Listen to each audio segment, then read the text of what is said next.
ay legally recognized ng ating city government.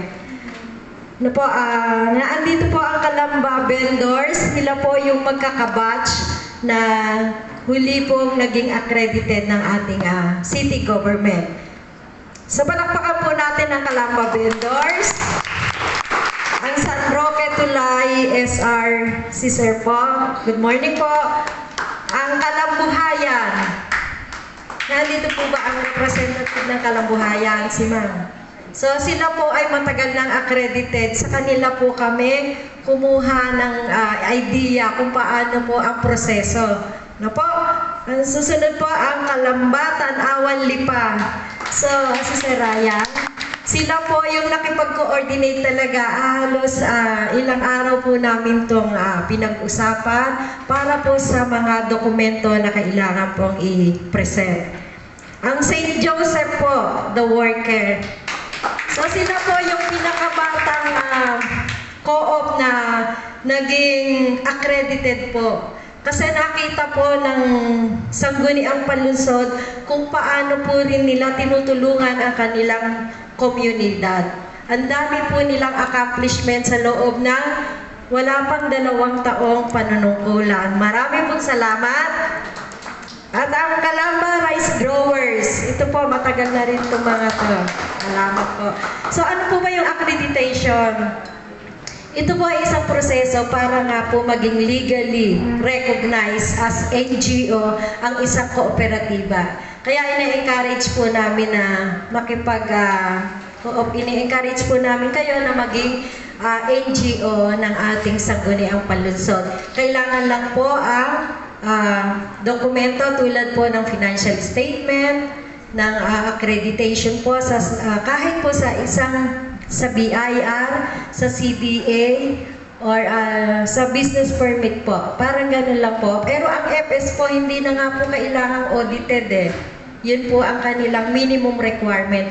Basta't meron po tayong maipapakitang financial statement at recognition galing po sa isang government agency.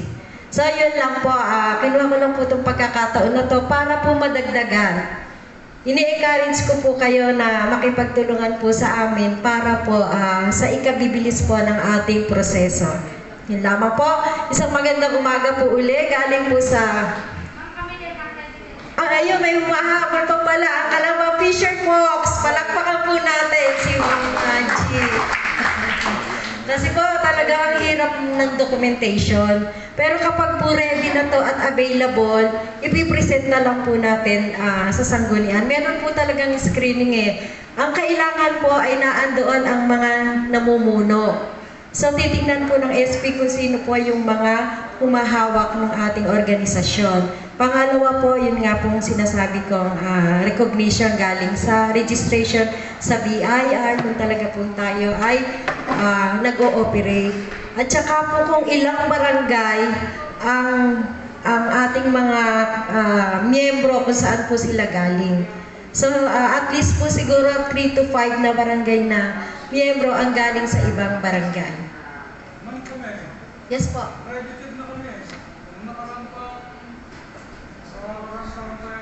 Susunod po nating para po makapagsimula na po tayo para sa umagang ito. Tinatawagan ko po si Miss Leia. Si Miss Leia Debasa po, isa sa aming senior co-op development specialist. Salamat, Ate Glo. So, good morning po sa ating lahat. Ako po si Miss Leia or Lay. Okay po. Bago po tayo mag-start, let's continue. Parang parehas, no? So, may pinauso kami dati na sa fundamentals namin last week. Right, Sir Art? When I say, parang hindi lang po boring ha? When I say hep-hep, ay, parang merong cough talaga doon agad. At si Kuya yata dito. Yung po, sabihin natin ay co-op. Okay po? Para mabuhayan naman tayo. Pag sinabi kong hep-hep, co-op. Yes. Mas ingay, mas maganda po. Ibig sabihin, hindi pa tayo nakakatulog. Okay. So, ano pong task ko for today? Actually, a drafto, hindi siya plano, pero I was tasked to go over with what we had learned yesterday. Ano po ba ang natutunan natin kahapon? Recap tayo. Anong kahapon topic nila ma'am at sir?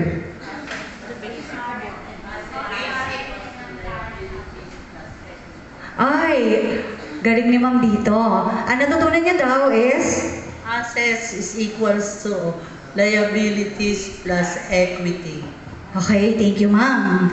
Sa Kalamba Transport, right ma'am? Okay, asset is equals liability plus equity. What is that?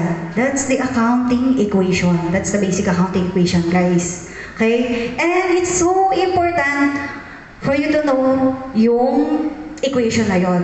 Why? Bakit? Oh, yeah. Correct, ma'am. Galing ni Kalamba Bayside. That's the basic one. If you don't do the basic, you cannot go on with the next steps. Steps, dami yan. Kasi hanggang reporting yan. Hanggang planning and strategic pa yan. Okay? Ngayon po, ang aming opisina po ay, we are so lucky, guys. Kasi not all LGUs or not all organizations such as ours, o local government, ay may ganitong programa. Yes po, di ba? Correct si ma'am. Sige, bigyan natin si ma'am. Yes, ma'am? Yung pong taga-Binyang humingi sa akin ng tulong kasi hindi daw po ipasok sa online ang kanilang mga papeles. Ngayon, ang problema po nila ay wala silang audited financial statement. Ngayon, actually, nag-inquire pa rin po ako kay Ma'am Lorna kung magkano. Ngayon po, kasi, sige po, roughly, binigyan niya po siya ng discounted price ni Ma'am, which is, hindi ko na ma-recall, pero more or less is 17. Around 20. So, we are so lucky. Sabi ko din doon sa taga-Binyang. Kami sa Kalamba, may pagmamalaki ko. 3 submission na namin sa CDA itong year na to. With Ma'am Lorna around, wala, and the LGUC, LDD, kaya kami ay masaya. Wala ba kayong ganon sa inyong lugar? Ayun, di ba? We're so lucky enough to have that. Malakpak naman dyan para sa aming opisina. Okay? Sa ngayon po, kayo po ay 23 co-ops. Actually, 25 po talaga ang plano namin dyan. May 2 hindi sumulpot, no? Siguro po may ano po sila, commitment, prior commitment. Anyway po, 23 po kayo na binibili ba? Ang tawag ba doon? O, binibigyan po namin ng attention sa aspetong pinansyal. Okay po? So we're lucky ho sa ating LGU, sa ating mahal na punong lungsod na patuloy niya pong at least, ano ba tawag doon? Binibigyan ng priority ang ating mga support. Binibigyan ng support ang ating organisasyon or ang ating sektor, kooperatiba. Kasi kung tutuusin, pwede namang i-ano to eh. Wag na yan, wag na itong programang to kasi it costs money. It costs money. Hindi siya basta. According to ma'am, around 20,000 per co-op. How many co-op? You are here right now, di ba? 23 times 20. Yun ang nasave nyo. And plus, hello, the effort of the learning, the basic accounting. Kasi kung kayo lang, eh di bahala na siya. You don't know kung anong ginawa niya doon sa inyong FS. But here, we teach you how to, not doggy we teach you how to do it. Okay? Kung paano siya step by step. At yung kahapon nga po, yung kahapon ay ginawa nila step by step. Nag-start si Ma'am Lorna, go ano po ako with the recap proper. So si Ma'am Lorna po ay nag-start with the legal basis. Why you are here? Why you are here? Anyone? Forward? Pagtutulungan? Parang narinig ko, pagtutulungan. Okay, magre-recap.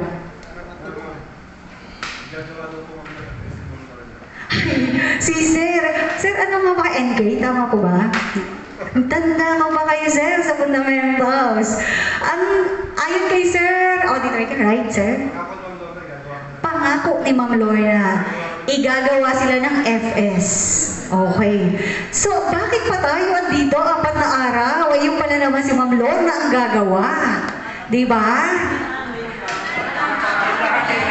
Oo.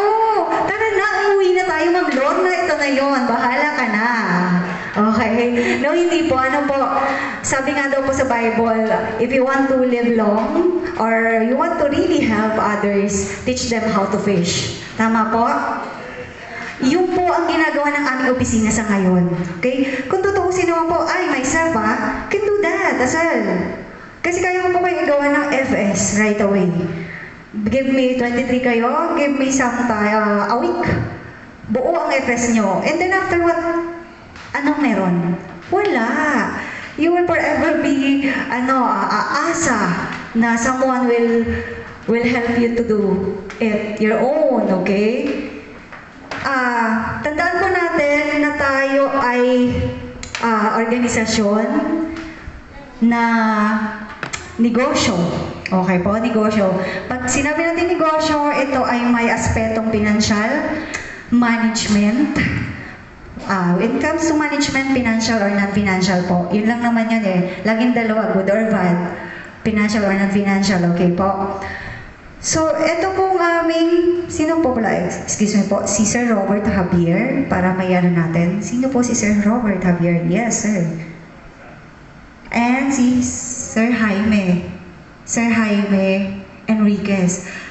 You're supposed to be, supposed to be recap daw yung yesterday, but I'll introduce pa rin naman po, para as holistic po yung kahapon natin. Pero I'll give you the floor po after I give my recap yung kahapon natin. So, going on po. Nag-start si Ma'am sa ESCA. Ano yung ESCA? Standard Chart of Account. Why we have to have a standard? When in fact, pwede naman Chart of Accounts with S. Kasi marami yun eh. It's a list. Okay. It's a list of accounts. It's an alpha list of all accounts that you can use. Tama po. Pwede pa tayo ma-depart o pwede bang hindi natin gamitin yon? Yes, definitely hindi. That's why we included, hindi ako not we, they included standard. Okay, pwede naman kasi chart of accounts. You can use whatever account you want there. Pero they included a standard chart of accounts. Para lahat tayo, mga kooperatiba, for cooperatives po, ay doon lamang titingin ng titulo o pangalan ng account o ng events o transaction na may kinalaman sa financial na pwede nating i-record. Okay po? By the way, tayo po lahat dito, ang pinag-uusapan ay pag-re-record. Record tayo, talaan, libro. Okay po, yun nga lang po, aspetong financial. Yung non-financial po ay management side na yan. Okay? Sa amin ang tawag din is management services. Dito tayo ay financial accounting kasi we're supposed to task to and doing the FS. Okay? O having the FS at the end of the day that audited. Yes, ma'am. Ang cooperative po kasi iba ang chart of accounts kaysa sa corporation. Definitely. Correct, ma'am. Kaya malaking bagay po ang separate ng account ng cooperative. Yes, ma'am. Definitely po. Ano po? Sa fundamentals ko din ito nabanggit po. Tayo po, kasi actually, mula bata pa rin naman po ako. Bata pa rin po kaya nakikita ko pa naman po. Medyo po. We are taught po kasi na 3 lang yung business organization. Opo. Ano yun? Sole proprietor? Partnership? O yung sole proprietor o single? Oo. So, single enterprise, mga single enterprise, mga may tindahan dyan lahat. And partnership, 2 to 5 persons, partnership ang tawag doon. And morally, yan ay parang sa amin halos. Pero sa government, gamit na gamit to, business venture, partnership. Pero sa private, sa mga may license, sa mga professional acclaim, yun ang gamit nilang organization, business organization, partnership. Okay. Next po is the corporation. Ito yung kilala. Okay? Hinatabunan na si cooperative dahil kay corporation. And did you know that cooperative is the first known business organization among wala pang single proprietor na sinasabi o kaya partnership, corporation.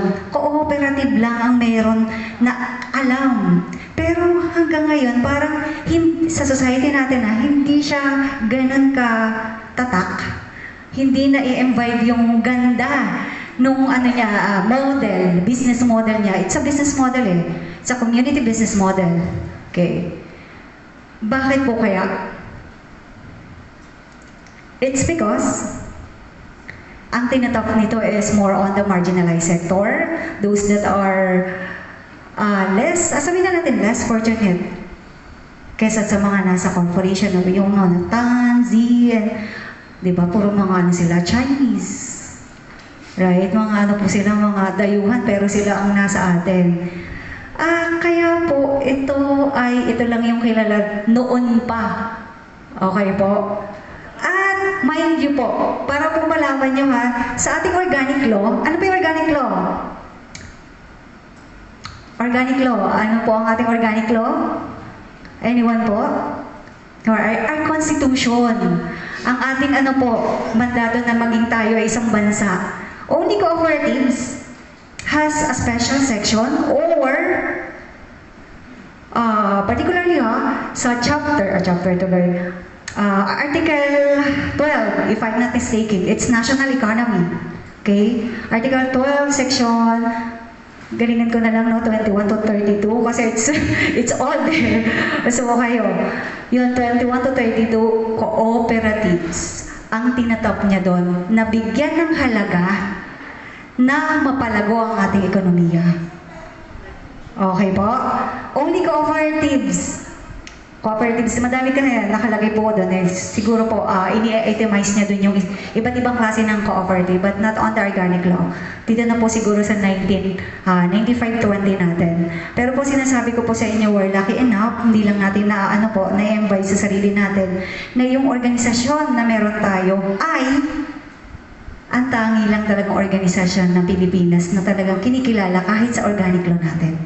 Kasi the other businesses, ang tawag nila ay private enterprises. Okay po? Those private enterprises and cooperatives. Imagine niyo, may cooperatives talaga. Ma'am, may sample. Sample pa si Ma'am. Marami pa sample si Ma'am kaya hindi mag-start. Okay, Ma'am, go. Ma'am, sa transport po, cooperative po kami. Ngayon, may nakipag-joint venture sa amin na Transport Corporation. Bakit po? Kasi sinabi po nila, mas may connection kami sa Office of Transport Cooperative at sa LTFRB. Kasi mas mabilis po ma-process ang aming papel compare sa kanila corporation. Yun po, ma'am. True. How many transport co-op do we have here? Si Ma'am, and then si Sir, ano po yung sa inyo, Sir? CTL, and then di Kalamba, and then di Laguna Drivers. Tatlo lang po. Parang may isa pa dito last time. Bakala, apat. So yung Transport Modernization Program ni government, hindi basta yan hindi siya basta, ito na lang gawin natin, si kooperatiba na lang ang ietap natin. No. Sumusunod sila sa mandato ng batas. Nakalagay kasi talaga doon, tulungan ang kailangan tulungan. Kaya lang naman po self-help lang lagi ang ni cooperatives Tsaka ng ating mandato ng government. Tulungan ang mas nangangailangan ng tulong. Kasi pwede naman nilang itap si corporation. Bakit kaya si cooperative sa transport? Imagine mo nationwide Nationwide. Buong Pilipinas.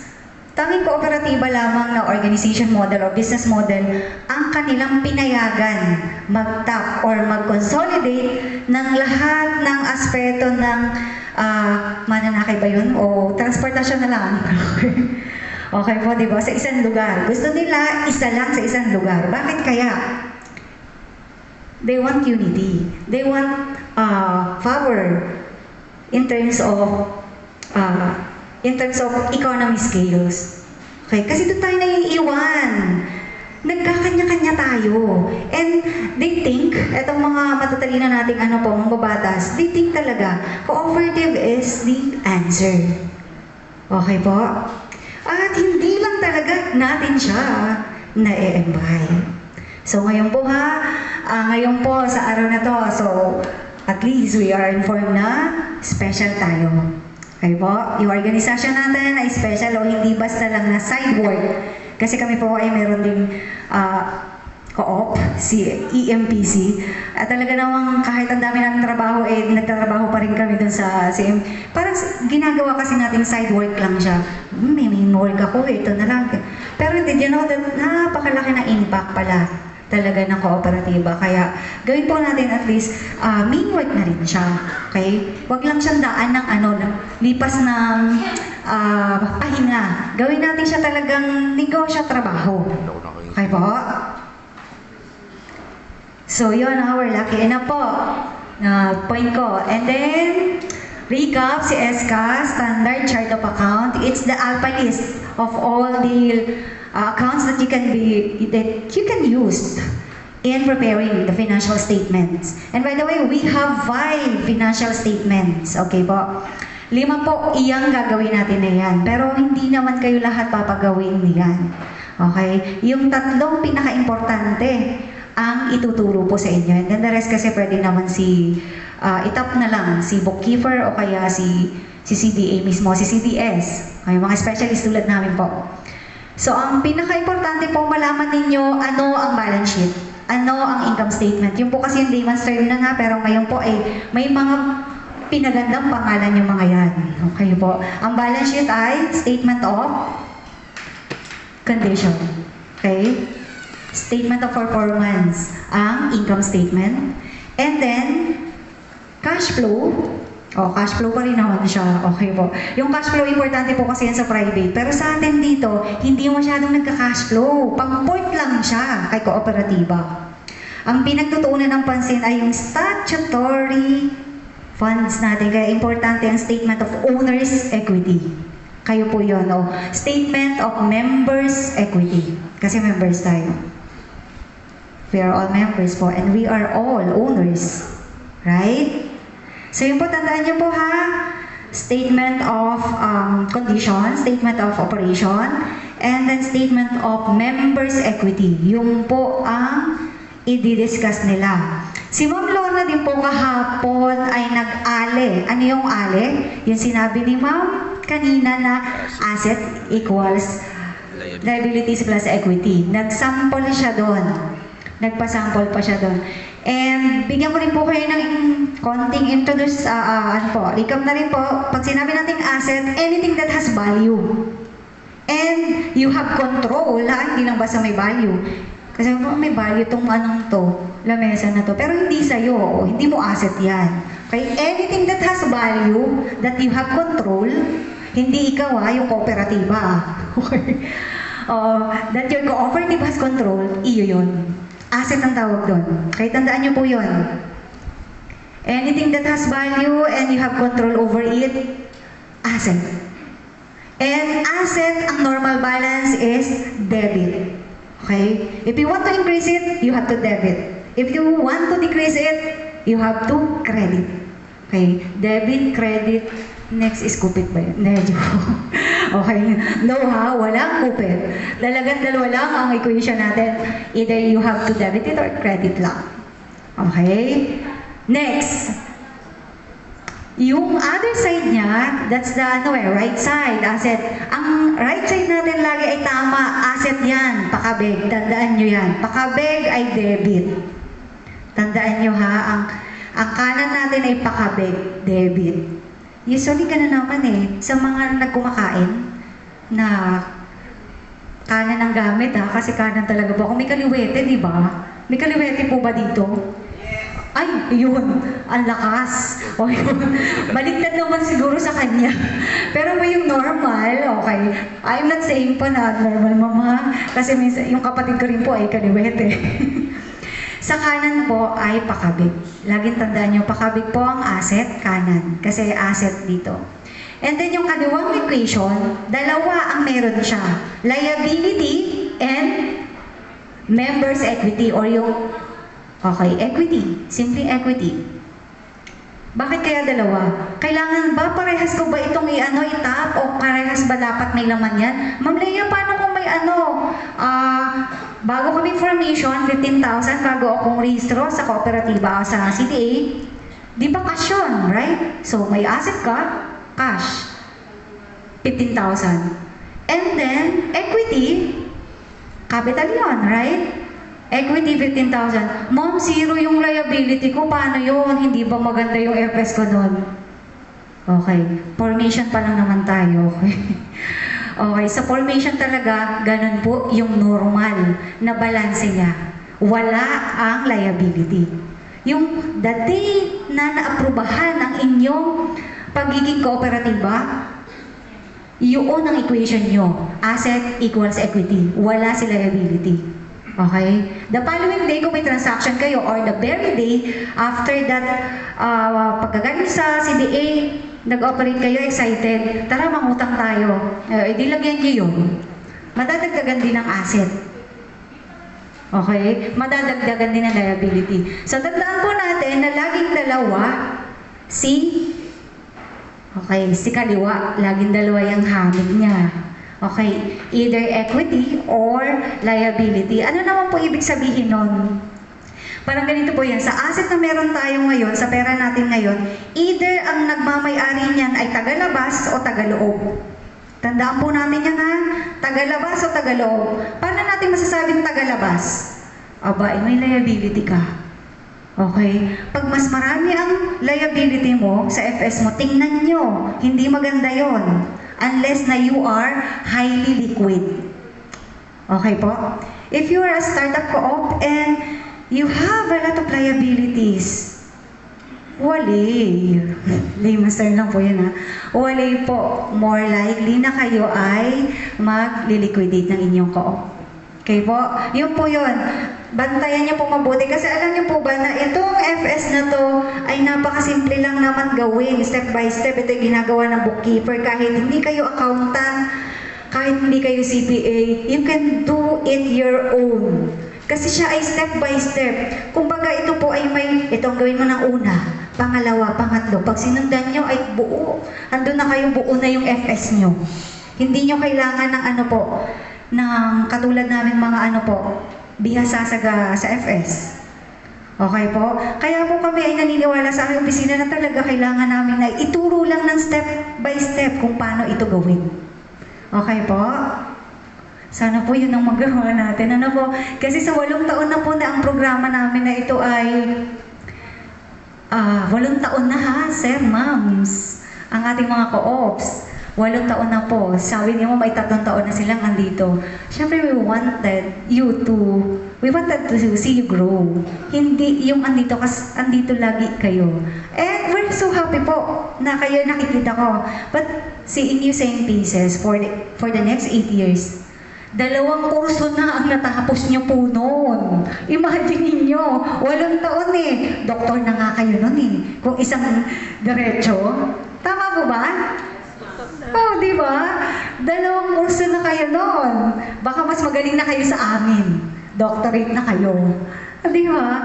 And hindi po to sa pagbibiro po ha. We wanted you to stand on your own po. Apo.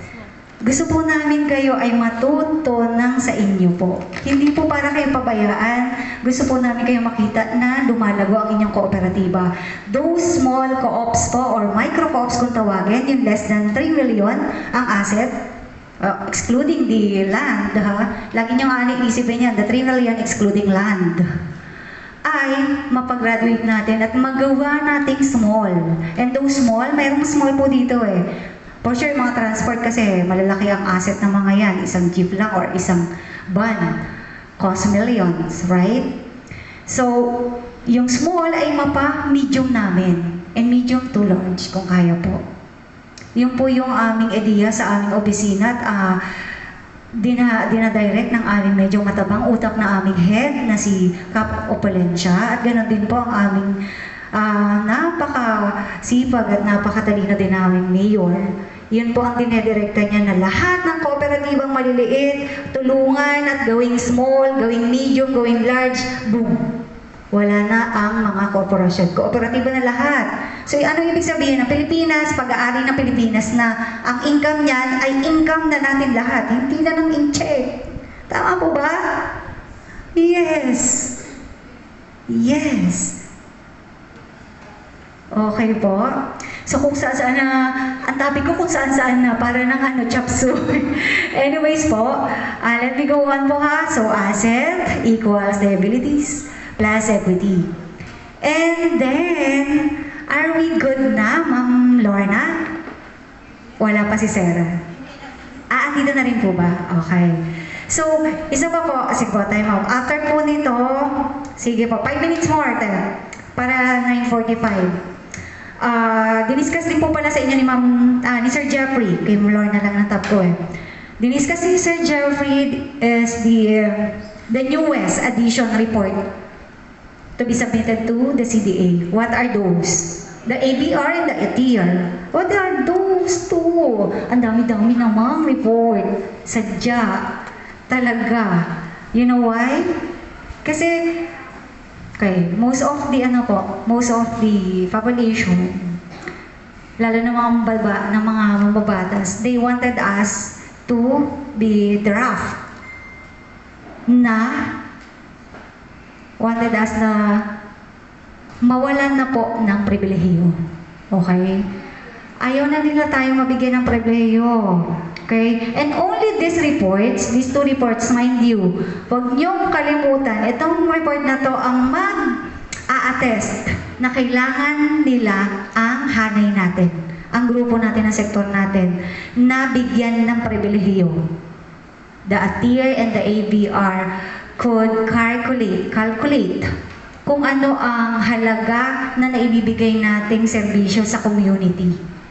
Okay po? Makikita po kasi doon, in exchange of having you of not taxing anymore, morely below 10 million, ang reserve nyo, hindi kayo taxable.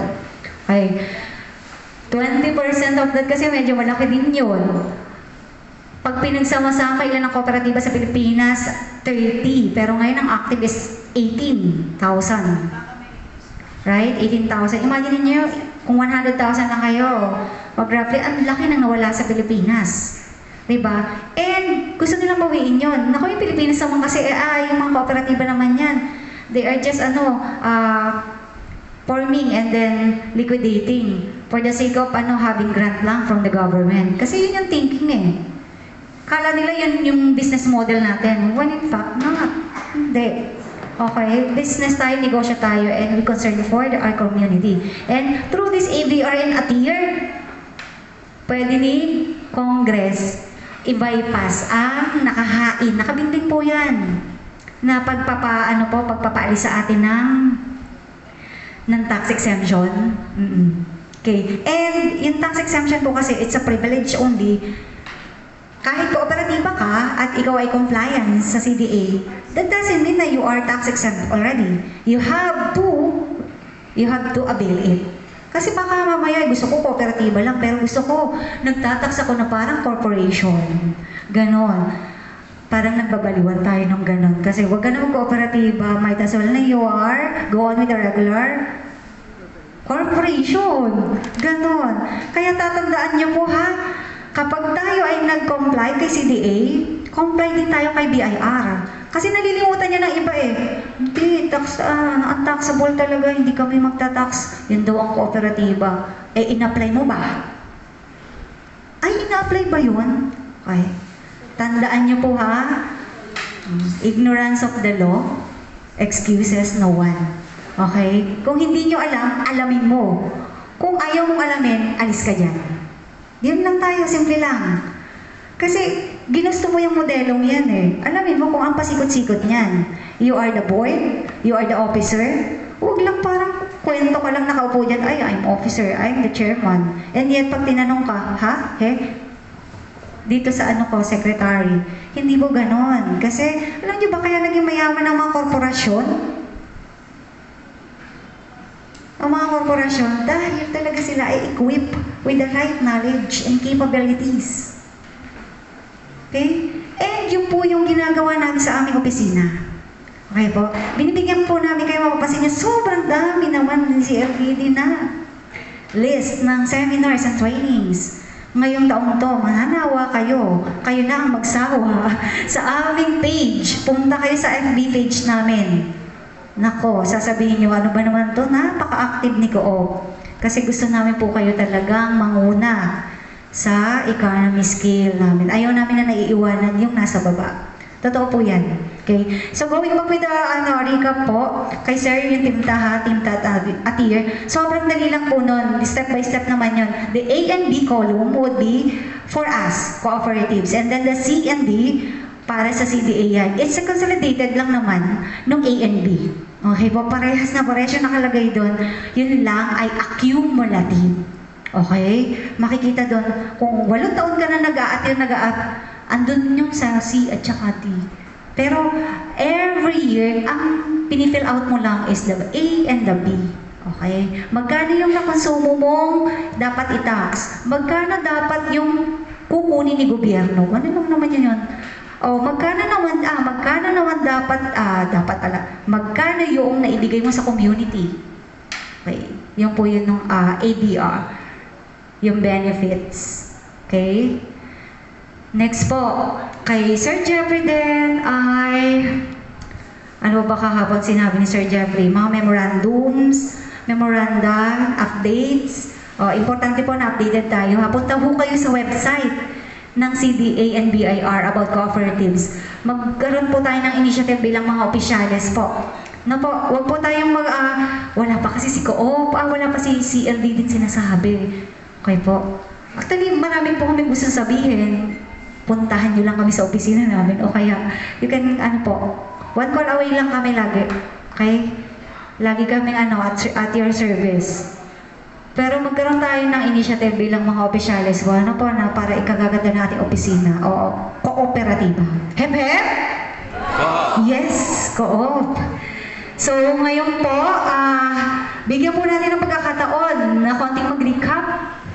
Nakapag-recap na ako ng akin, si Sir Jaime Enriquez. I'll give you, Sir, 5 minutes. And also, Sir Robert Javier, to give at least what you have learned. Have been learning kasi past participle hanggang ngayon continuation kasi ito. 4 na araw. Unahin natin si Sir. Talaga tumayo siya. I love that. Diba, palakpak naman kay